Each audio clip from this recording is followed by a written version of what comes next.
Hello, everyone. Welcome to Viewpoint's first virtual performance and positioning update, where we're going to be going through the strategies over the third quarter, talking about performance and positioning, and do a little macro update at the same time. Thanks, everyone, for joining, and I'll just start sharing my screen here and kick it over to Rob.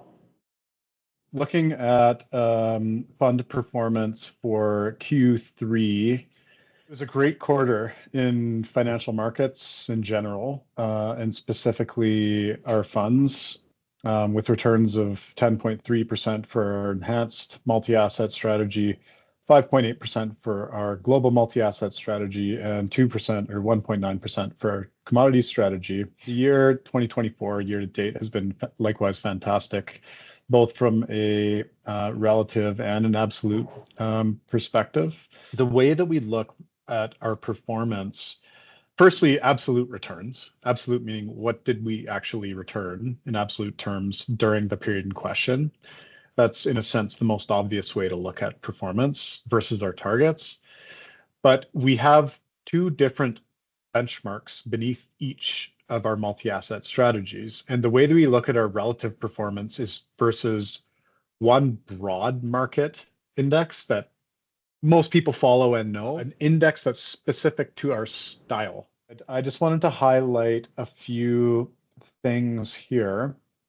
Jumping down to the bottom to our commodities strategy, the relative performance has been outstanding, basically on all time horizons, looking at the 1, 2, 3 year numbers of the Viewpoint fund versus the benchmark.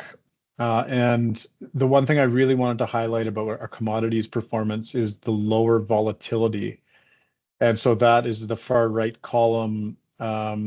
This is quite a low vol, long only commodities strategy, which we have built to be low volatility in an asset class that can be very cyclical and can be high volatility.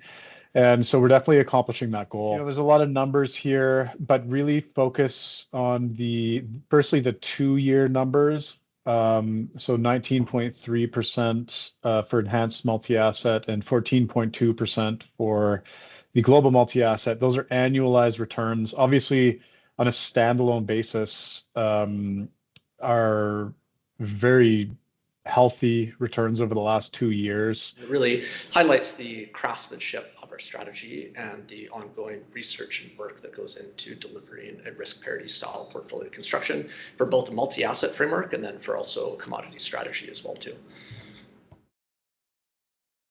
Looking at the third quarter, it was fantastic for financial markets, both equities and bonds. And now fixed income, which had a slower start to the year in Q3, performed quite well. And that was due to really markets starting to anticipate the beginning of a rate cutting cycle from the Federal Reserve, which, they delivered their first rate cut, which was 50 basis points in mid-September, which is pretty much as expected.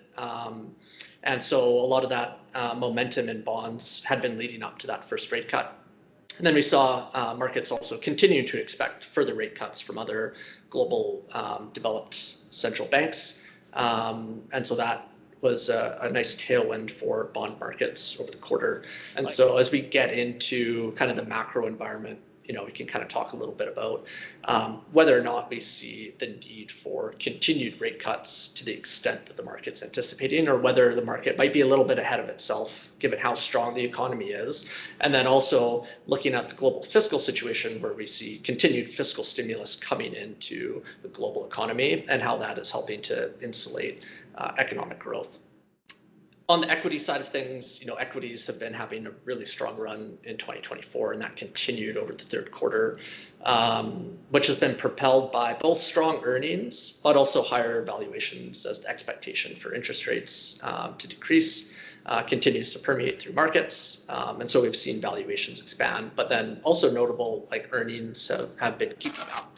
And really, we've had a pretty strong economy. So I'll just make a couple notes on commodity markets. They were at the bottom of the global multi-asset opportunity set for the quarter. Worries about whether the Fed was actually behind the curve in cutting interest rates because we started to get some softer economic data and recession worries cropped up.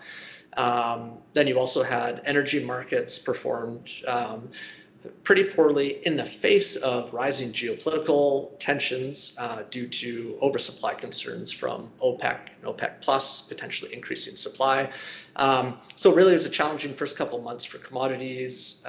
And then we had somewhat of a rally into the end of the quarter, really on the Chinese stimulus measures coming into effect to help support their property market and domestic growth. Should be good for industrial metals and precious metals. In late 2022, we made some not insignificant enhancements to this model based on our latest research that we were actually doing for our enhanced multi-asset strategy. And so, same multi-asset style, but we really improved, in our view, this model from the first kind of iteration to the second to the third. This is our fourth or fifth iteration of the VMA model. We build this multi-asset portfolio: stocks, bonds, inflation-linked bonds, commodities, and there's an FX component. The way that we build that portfolio is based on a methodology that we employ. So how much to allocate to each of those assets is based on our data science, and we want equal risk to come from all these buckets. And that portfolio is then doubled or times 1.5 times through the use of financial leverage through futures markets. And so we always own all these diversified assets in the portfolio. And then the way that we're increasing and decreasing risk in different types of markets is through that leverage. There's reasons why we think there's a premium to be had with our style of investing.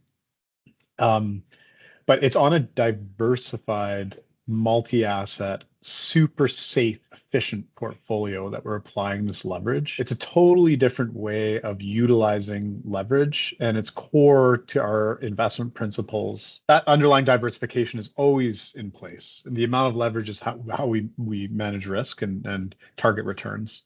Really, when we're looking at this internally, we're really happy to see the 2-year numbers and more recently, because of the fact that we made those significant enhancements to this model. And we expect this performance to continue in the current environment, and we're really happy with the performance of this strategy, including on the volatility side. On the asset class contribution to return for the third quarter of 2024, this is the broad asset classes and their contribution to the underlying return for Viewpoint Global Multi-Asset. Bonds had a really good quarter, both international and North American bonds. And again, with a globally diversified multi-asset portfolio, that FX, having that as a diversifier is really important for our strategies in order to create a very robust framework. Our since inception numbers for this strategy, this model, this fund are fantastic, well within our target range. And our performance versus our risk parity benchmark is likewise fantastic, like massive outperformance there. When we're talking about our since inception 3-year numbers. Those are annualized numbers. A little bit more vol in our strategy for a variety of reasons. We expect that to come down. And then our recent performance has been awesome as well. Yeah, so we can jump into the asset class contribution, which to some extent looks similar to the Viewpoint Global Multi-Asset strategy, but there are a few notable differences that we can just highlight. One, the contribution to return from global inflation-linked bonds is higher, as well as the contribution to return from North American equity. And so just highlighting that within the portfolio construction methodology for this strategy relative to Viewpoint Global Multi-Asset, inflation-linked bonds have a much higher capital and risk allocation, as well as Canadian equities and Australian equities. The portfolio construction between the two strategies is different and does provide different risk exposures while still having the same base portfolio construction from a risk parity or risk contribution framework. The performance of this strategy relative to the other strategies that are out there in the market for investors. It really goes to highlight the craftsmanship of a risk parity portfolio construction relative to other commodity strategies where the capital weightings are done based on production volume or economic significance. And so, having a much broader opportunity set as well as a more scientifically diversified portfolio is really showing that it's effectively paying off in spades within what we believe is the start of a commodity, like a new commodity super cycle. So here's a snapshot of the commodity opportunity set over the third quarter. The top performers there are cocoa and coffee. The soft subsector, which is cocoa, coffee, sugar, cotton, orange juice, which we don't have on here, but that soft subsector has really had a standout year in terms of performance. And that's been a combination of really erratic weather and then certain disease conditions in certain markets. And so, we've really seen an impact in supply for generally cocoa, coffee, and sugar this year so far. The story is a little different for golds and silver, which have had good quarters and are continuing to see price increases, really building on a continued strong 2024. That's more of a demand story and demand from geopolitical tensions in the Middle East, worries around global fiscal deficits and the continued fiscal support for the economy, leading to the potential for resurgence in inflation. Central banks start to cut rates. The asset class contribution to return for the third quarter, value stores and softs have been doing extremely well.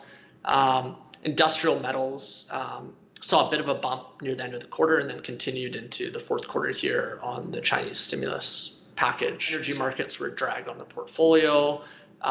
So from a contribution to return perspective, that is a challenging subsector. But what I would highlight is that because of the relatively higher volatility of the energy subsector relative to other commodity subsectors, our capital allocation weighting towards energy is relatively lower than other comparable long-only commodity strategies. From a relative perspective, that has helped outperformance over the quarter for our strategy relative to other strategies that have higher weightings towards energy markets.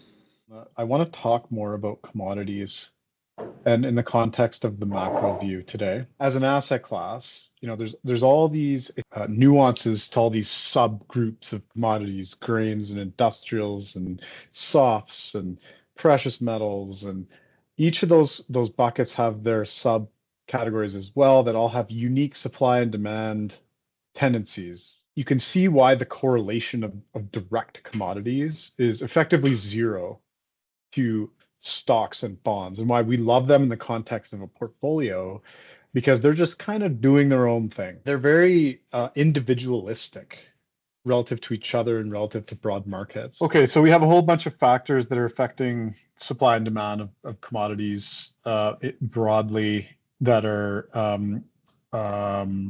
tailwinds to higher prices and or increase the likelihood of price shocks upward in the future. And we don't see that changing in this current cycle.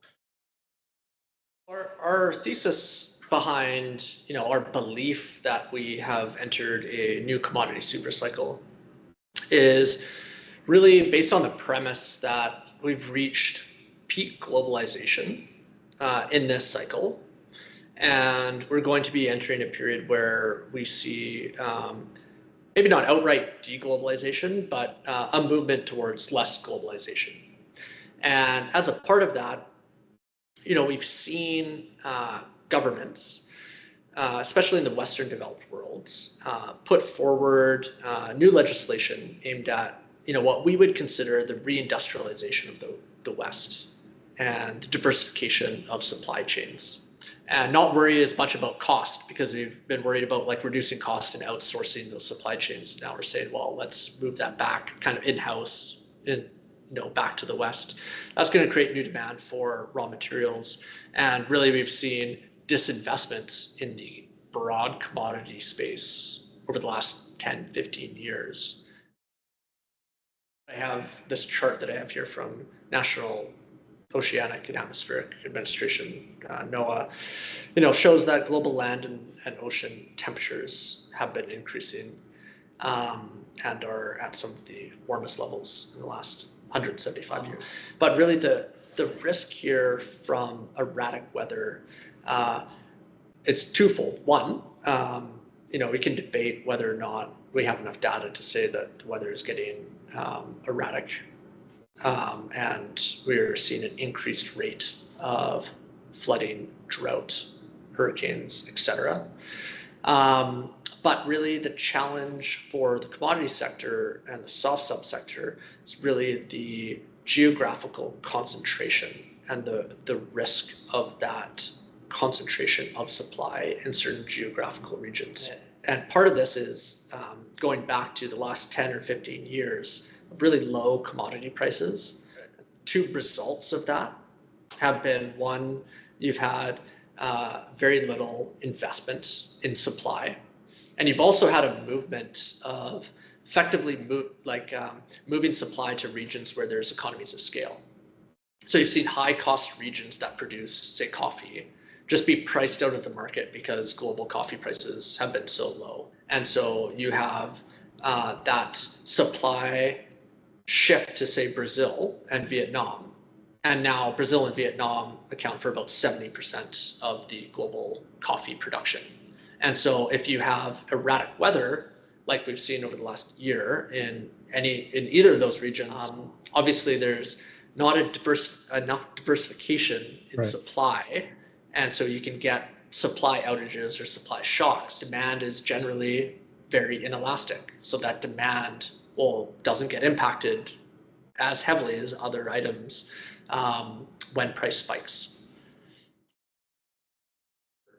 As polls come in for who will win the presidential election, you start to see some of that actually priced into markets based on underlying economic policy and the effect on certain asset classes. Broadly, I'd say, we're likely to see heightened volatility post-election. Both candidates, both administrations have put forward economic policy that, if passed, which again is a key question mark, because whether or not a party controls, both the House and Senate is one thing, and not a given.